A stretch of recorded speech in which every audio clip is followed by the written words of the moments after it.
after the attacks of 9/11, the United States put together a commission to try and figure out what went wrong. A scam, and a lie. What we can do to better prevent attacks in the future. And they wrote this report, the 9/11 Commission report, which I hope you've read, and if not, you might want to check out. It's a very good read and a very informative read. For an idiot! The conclusion, and it runs throughout the report, is that we can do a better job of protecting people if we talk to each other more, if we coordinate more, if we have joint action more, if we connect the dots. And I make the distinction between joint action and coordination because that's what the Commission report does. They make a very important distinction between cooperation, like the ad hoc cooperation we have here today, and joint action. And here's what they said in the context of foreign and international agencies, but I think it's relevant here too. The agencies cooperated some of the time, but even as such cooperation as there was is not the same thing as joint action. When agencies cooperate, one defines the problem and seeks help with it. When they act jointly, the problem and options for actions are defined differently from the start. Individuals from different backgrounds come together in analyzing a case and planning how to manage it. That's what we're asking for, joint action to prevent terrorist attacks. Oh, God. Lower Manhattan was closed down. This is World Trade Center 6, what's left of it. Behind it is the remains of the North Tower. And this is a potato chip, what we called in the command post, the potato chip clip, for reference as we were trying to gather evidence from the remains. This was an empty lot that later that day would have about a dozen crushed fire trucks in it that had been towed away from the remains. As I stared out the window that day, as I took that picture, I made a promise. And it's a promise that nearly every one of us in this room made. It's a promise that we made to our family, to our friends, to the families of the 3,000 people who died that day, the 3,000 people who came from all parts of the world, from all religions of the world, and from all walks of life. We promised them that we would do everything we could to try and prevent this from happening again. I intend to keep that promise. And I'm here to tell you, as your United States Attorney, that we can keep that promise better if the Portland Police Bureau rejoins the Joint Terrorism Task Force. Thank you very much. We look forward to working with you in any way we can to make adjustments so that we can make sure you achieve the oversight you need and handle your part of the operation.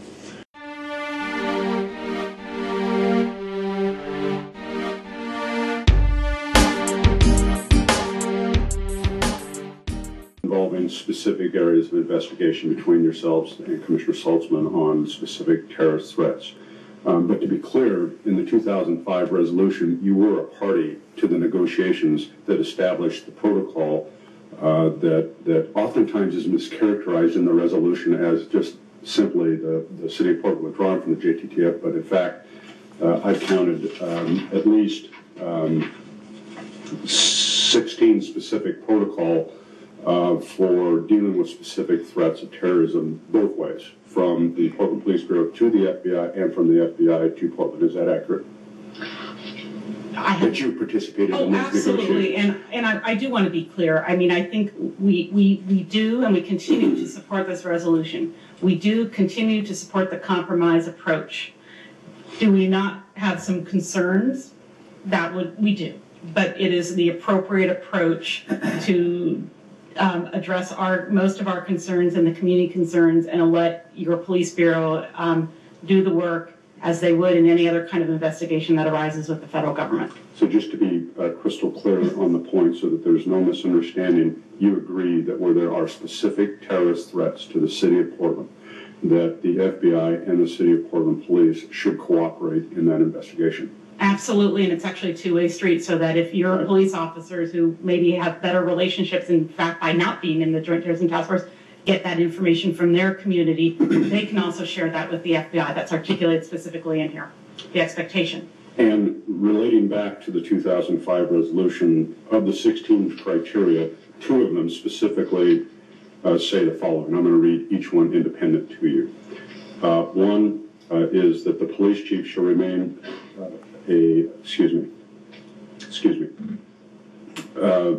FBI special agent in charge has agreed to immediately contact the mayor and the police chief for briefings regarding terrorist threats.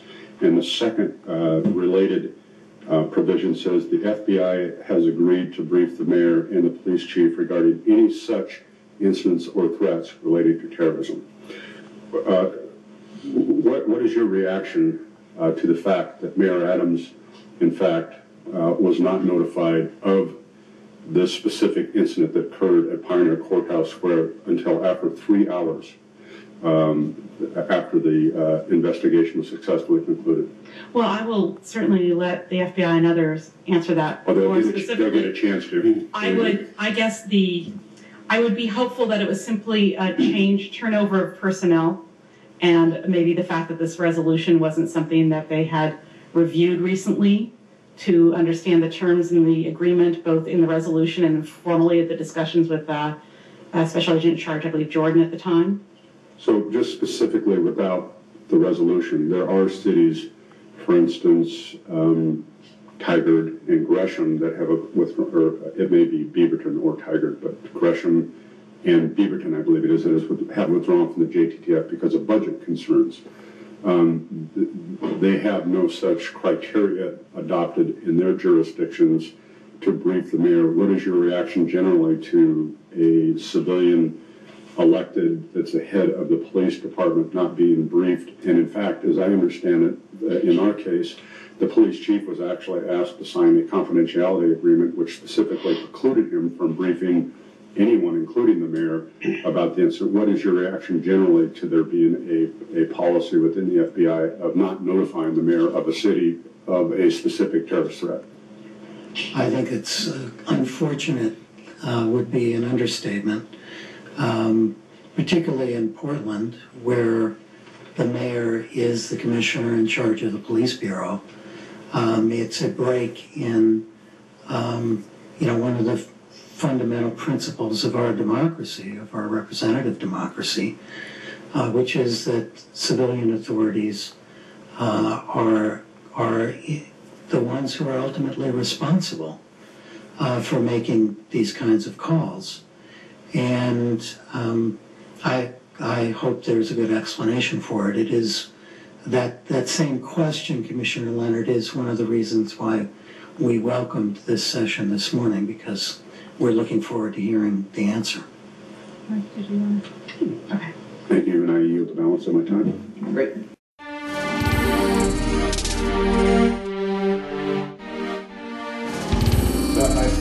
I guess the obvious question is, and I'm basically following up on some questions Commissioner Fish asked at the time, I'm a little surprised that you gloss over the provision that requires the mayor to be notified if there is an incident or a threat by the FBI by characterizing it as, well, we have new leadership. And I was sitting here thinking when you said that, I wished I could respond to that, because I wonder if I could say, if I was detained for violating some statute, well, that was passed before I was born. How do you expect me to comply with that statute?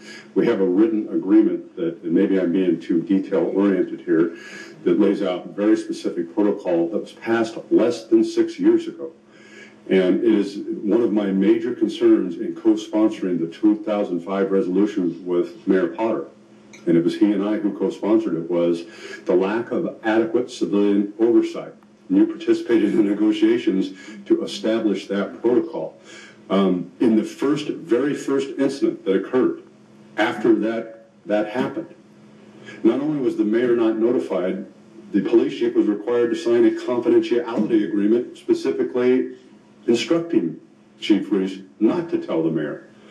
And the explanation I've gotten since is exactly what you have heard, which is, well, we didn't really consider it a threat. Well, then if you didn't really consider it a threat, it becomes a circular argument. Then why wouldn't you? Why did you make the police chief sign a confidentiality agreement? Why didn't you inform the mayor if it really wasn't a threat? Well, because, it was an actual investigation. So it's a circular argument. I'm a little surprised you haven't focused on that provision more, given that my entire involvement on this issue really balances on the specific need to have a civilian a person who is in the form of the mayor be notified as to what police officers are doing. And the very first chance that the FBI had to follow this protocol to show it off, they didn't. And so I'm a little baffled by your, well, you know, they're new leaders and it's, you know, maybe they'll get it this time. Well, I don't take that approach. It's alarming to me. Commissioner Leonard, so let me be clear in an attempt to try to be looking at the best side of the scenario. I will be happy to look at the worst side of the scenario. It's absolutely egregious. It's egregious that this was not honored.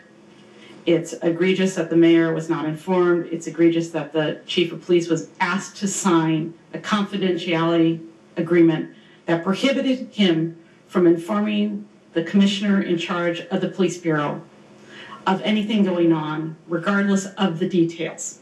That there is a matter in Portland and here's what's going on. That did not happen at all is in violation of the resolution. Also does not honor the Portland process to ensure the civilian oversight and the democratic process that we uphold. And I hope you will hold them accountable. In a conversation I had with the top law enforcement, and I'll certainly let him speak for himself, at that time he indicated that he didn't believe that when we participate in a JTTF and turn over our officers that they actually have to comply with Oregon law. That they're deputized as federal agents and they don't comply with Oregon law. So That was an off-the-cuff remark. Well, no, I think was not based on research. I hope it's not accurate. It is a conversation, and I don't want to speak for him. I think it's a question to be posed to him. But if that were the case, and that is the opinion of the top law enforcement officer, I think that's incredibly more alarming to even the contemplation of turning our officers over, because it means that they wouldn't be subject to the oath they've sworn to uphold. Is that the current top law enforcement officer of the We're state? talking about Attorney General John Kroger, yes, with whom we have begun a conversation about these issues. And I hope you'll recall, Mr. Mayor, in 2001, when Attorney General Ashcroft asked for cooperation from state and local agencies in extensive interviews of folks in the Muslim community around the country. The city of Portland refused to participate in what the ACLU lovingly refers to as the Ashcroft Dragnet.